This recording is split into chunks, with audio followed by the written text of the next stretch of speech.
शं वरुणः शन्नो भवत्वर्यमा शन्न इन्द्रो बृहस्पतिः शन्नो विष्णुरुक्रमः ॐ शान्ति शान्ति शान्तिः।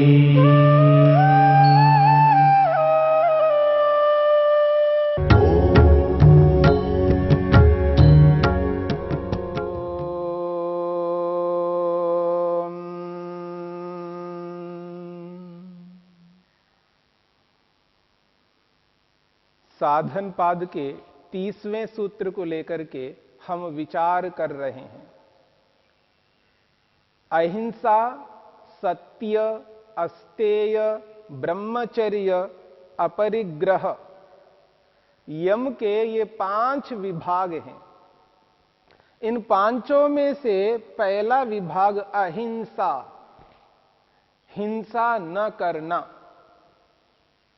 अन्यायपूर्वक किसी को भी दुख, कष्ट, पीड़ा न पहुंचाना, प्राणी मात्र को किसी भी प्रकार का दुख अन्यायपूर्वक दिया जाता है तो वह हिंसा मानी जाएगी, और न्यायपूर्वक किसी को भी दुख दिया जाता है वह अहिंसा है। मन से, वाणी से और शरीर से, मानसिक रूप से, वाचनिक रूप से, शारीरिक रूप से किसी को किसी भी प्रकार का कष्ट अन्यायपूर्वक नहीं देना, चाहे वो माता पिता हो, गुरु आचार्य हो, समाज के प्रतिष्ठित व्यक्ति हो, या न्यायाधीश हो, पुलिस हो, मिलिट्री हो, या कोई भी हो, अन्यायपूर्वक किसी को भी किसी भी प्रकार का कष्ट, दुख, पीड़ा नहीं दे सकते। इसी का नाम अहिंसा है। आप देखेंगे बहुत से ऐसे लोग हैं, ऐसे वर्ग हैं, एक ओर से हिंसा करते रहते हैं, न जाने गाजर मूली की तरह ऐसे ऐसे प्राणियों को मौत के घाट उतारते हैं, और दूसरी ओर से वो अन्न दान करते हैं, वस्त्र दान करते हैं, गोदान करते हैं, भूमि दान करते हैं, पता नहीं क्या क्या दान करते हैं। परंतु महापुरुषों ने कहा न भूत प्रदानम, न सुवर्ण प्रदानम, न गो प्रदानम, न तथा अन्न प्रदानम, यथा वदंती महप्रदानम सर्वेषु दानेषु अभय प्रदानम। यदि कोई व्यक्ति अभय प्रदान करता है, भय से मुक्त करता है, मृत्यु के भय से जो व्यक्ति मुक्त करता है, अभय का प्रदान करता है, इससे बढ़कर और कोई दान नहीं है। इसलिए आयुर्वेदकार, चिकित्सा शास्त्र के आयुर्वेदकार महर्षि चरक कहते हैं, वो कहते हैं अहिंसा प्राणिनाम प्राणवर्धनानाम उत्कृष्टतमम एकम। महर्षि चरक कहना चाहते हैं संसार में ये जो अहिंसा है, प्राणियों के प्रति, आत्माओं के प्रति जो अहिंसा करना है, अन्यायपूर्वक किसी को दुख नहीं देना है, ये अहिंसा प्राणियों के लिए, प्राणों को बढ़ाने में सर्वोत्कृष्ट एकमात्र उपाय है। यदि किसी के प्राण आप दे रहे हो, प्राण दान कर रहे हो, प्राणों की रक्षा कर रहे हो, अभय प्रदान कर रहे हो, इससे बढ़कर और कोई उपाय उत्तम नहीं हो सकता और इससे बढ़कर और बड़ा दान नहीं हो सकता। क्योंकि अभय प्रदान करना, प्राणों की रक्षा करना, प्राणों को यथावत बनाए रखना, प्राणों का हरण न करना, इससे बढ़कर बड़ा दान और कोई संसार में नहीं हो सकता। इसलिए इस बात को समझने का प्रयत्न करना। और जो व्यक्ति अपने प्राणों की रक्षा के लिए, अपनी चमड़ी की रक्षा के लिए, अपने मांस की रक्षा के लिए दूसरों का मांस खाता है, महर्षि वेदव्यास ने महाभारत के अंतर्गत स्पष्ट शब्दों में कहा है। कहते हैं, स्वमांसम परमांसेन यो वर्धयितुमिच्छति। स्वमांसम परमांसेन यो वर्धयितुमिच्छति, नास्ति क्रूरतरस्तस्मात् स नृशंसतरो नरः।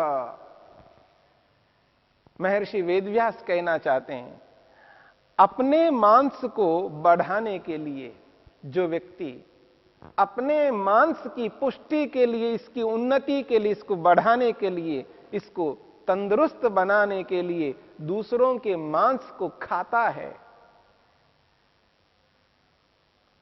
तो कहते हैं नास्ति क्रूरतरः तस्मात्, इससे बढ़कर क्रूरता और दुनिया में नहीं हो सकती।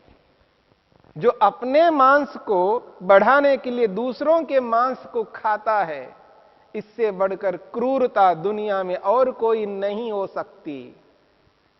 इसलिए कह रहे नास्ति क्रूरतरः तस्मात् स नृशंसतरो नरः।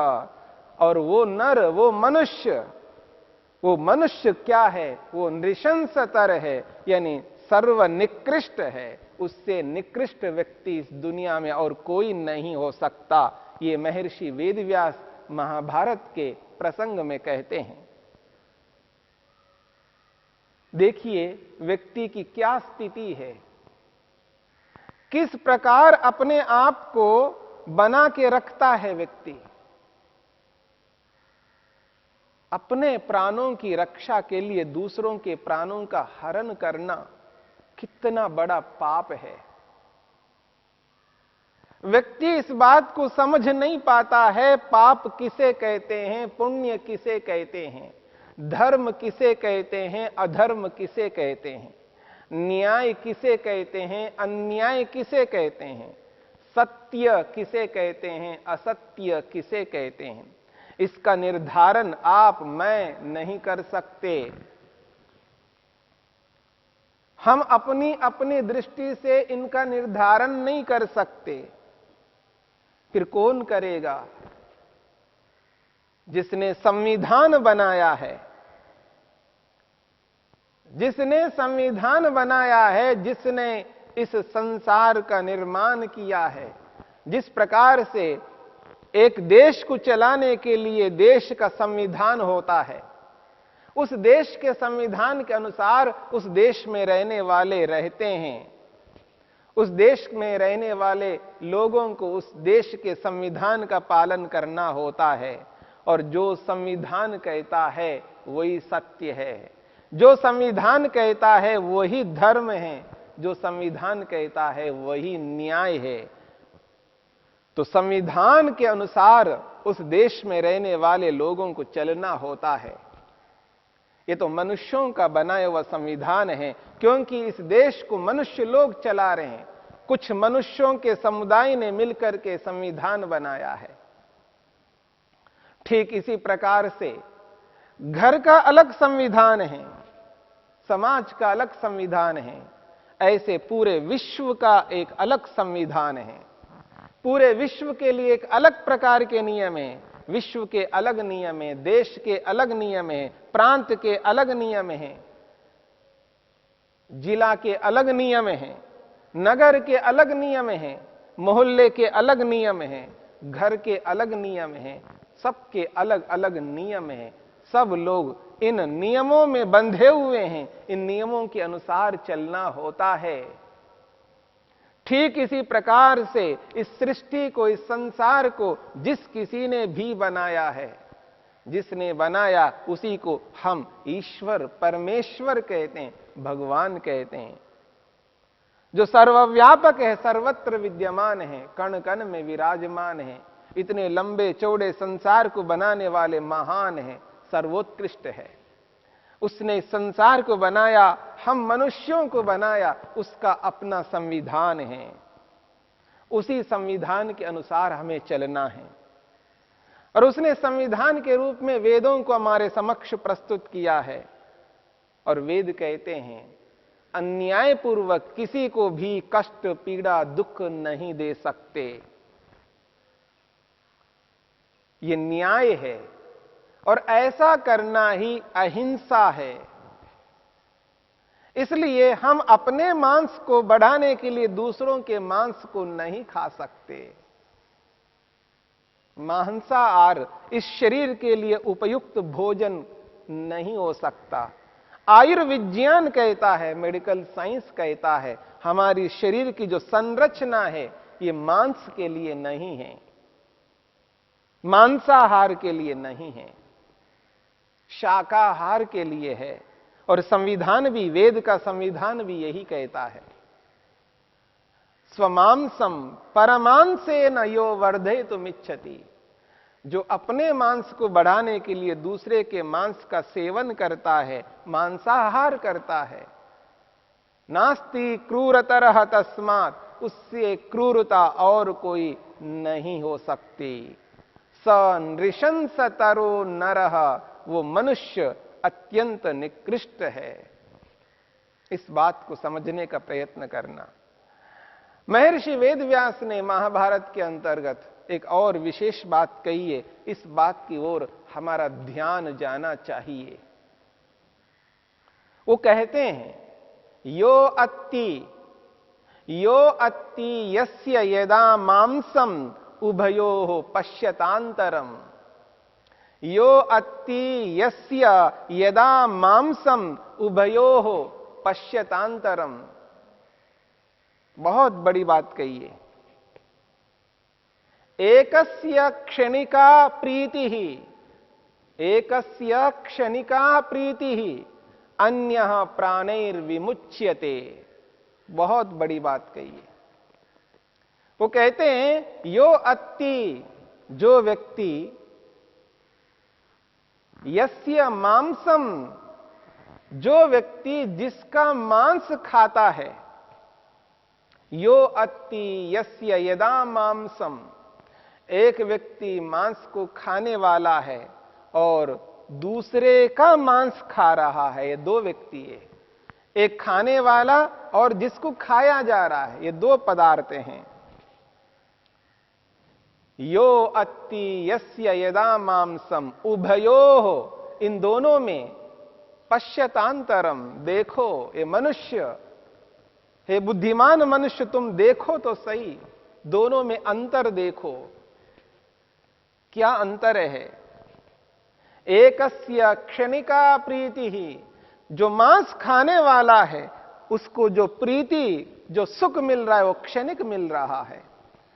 मांस खाने के कारण से उसको क्षणिक सुख मिल रहा है। एकस्य क्षणिका प्रीति ही, खाने वाले को तो क्षणिक सुख तो मिल गया, पर अन्यः प्राणैर्विमुच्यते, लेकिन दूसरे का तो प्राण ही हरण कर लिया गया, दूसरे के प्राण ही चले गए हैं। अन्यः प्राणैर्विमुच्यते, एक अपने प्राणों से धो बैठा है, प्राणों से हाथ धो बैठा है। प्राणों को, जो जिन प्राणों के कारण से वो जीवित रह सकता है, तुमने उसके मांस को खा करके उसका प्राणों को हरण कर लिया। क्षणिक सुख के लिए, एक क्षणिक सुख के लिए, थोड़ी देर के लिए, थोड़े से सुख के लिए आप दूसरों के प्राणों का हरण कर रहे हो। कितनी बड़ी बात है। एकस्य क्षणिका प्रीति ही, एक को तो क्षणिक सुख मिल रहा है। अन्यः प्राणैर्विमुच्यते, दूसरे के तो प्राण ही चले गए। अपने क्षणिक सुख के लिए दूसरों के प्राणों का हरण करना, ये कौन सी बुद्धिमत्ता है? क्यों नहीं विचार किया जाता है? उसके भी तो प्राण हैं, वो भी तो सांस ले रहा है, उसका भी अपना जीवन है। जैसा भी उसका जीवन है, उसके जीवन को हरना आपको शोभा नहीं देती। ये आपका काम नहीं है कि दूसरों के प्राणों का हरण करके अपने प्राणों को पुष्ट करना। अन्याय है, अत्याचार है, घिनौना कृत्य है, ऐसा महर्षि वेदव्यास महाभारत के अंतर्गत कहते हैं। दोनों की तुलना करके तो देखिएगा, एक व्यक्ति मांस खा रहा है और एक के प्राण चले गए हैं। यानी दूसरे के प्राणों का हरण करके तुम मांस खा रहे हो, तो एक क्षणिक सुख के लिए आप उसके प्राणों का हरण कर रहे हो। इससे बढ़कर बड़ा पाप क्या हो सकता है? ऐसे घिनौने कृत्य मनुष्य को कभी नहीं करना चाहिए, ऐसा महर्षि वेदव्यास कहना चाहते हैं। इस बात को समझ करके चलना। जिह्वा के इस क्षणिक रस के लिए, थोड़ी देर के लिए व्यक्ति को सुख मिल रहा है, उस थोड़ी देर के सुख के लिए दूसरों के प्राणों का हरण किया जाए, ये अत्यंत घातक है, अत्यंत अधर्म है, पाप है, घिनौना कृत्य है, ऐसा महर्षि वेदव्यास कहना चाहते हैं। इस बात को समझ करके प्राण दान करना, प्राणों की रक्षा करना बहुत बड़ी बात है, ना कि प्राणों का हरण करना। प्राणों का हरण करना बहुत सरल है, पर प्राणदान करना, प्राणों की रक्षा करना बहुत बड़ी बात है। इस बात को क्यों नहीं समझते, क्यों नहीं जानते? प्राण हरण करना यह अत्यंत घृणित कार्य है, और प्राणों का हरण करना तो कोई भी कर सकता है। घृणित कार्य है, अधर्म है, लेकिन प्राणदान करना, प्राणों को देना, प्राणों की रक्षा करना, इससे बढ़कर और क्या दान हो सकता है? अब देखिएगा, जब डॉक्टर वैद्य जब प्राणदान करते हैं, उनको जीवित रखते हैं, मरने से बचाते हैं, उनको हम किस दृष्टि से देखते हैं? उनको तो भगवान मानते हैं, उनको बहुत बड़ा मानते हैं, और जीवन भर उनके कृतज्ञ बने रहते हैं, जीवन भर उनके सामने नम्र होकर के नमन करते हैं, क्योंकि उन्होंने जीवन दान दिया, जीवन को बचाया, प्राणों की रक्षा की। और आज हम प्राणों को हरते जा रहे हैं, स्वयं प्राणों को हरते जा रहे हैं, और हम अपने प्राणों की रक्षा के लिए डॉक्टर वैद्य के पास जाकर के अनुनय कर रहे हैं, विनय कर रहे हैं, नमन कर रहे हैं उनके साथ में। यह अत्यंत घातक है। ऐसी परिस्थिति में मनुष्य को नहीं आना चाहिए। प्राणों की रक्षा करनी है, प्राणदान करना है, प्राणों को हरना नहीं है, अहिंसा का पालन करना है। अन्याय पूर्वक किसी को दुख नहीं दे सकते, कष्ट नहीं दे सकते, ये न्याय नहीं है। अपने लिए दूसरों के प्राणों का हरण करना अत्यंत हानिकारक है। हमें अहिंसा का पालन करना है, मांसाहार नहीं करना है, शाकाहार करना है, और शरीर के लिए शाकाहार से उत्तम भोजन और कोई नहीं हो सकता।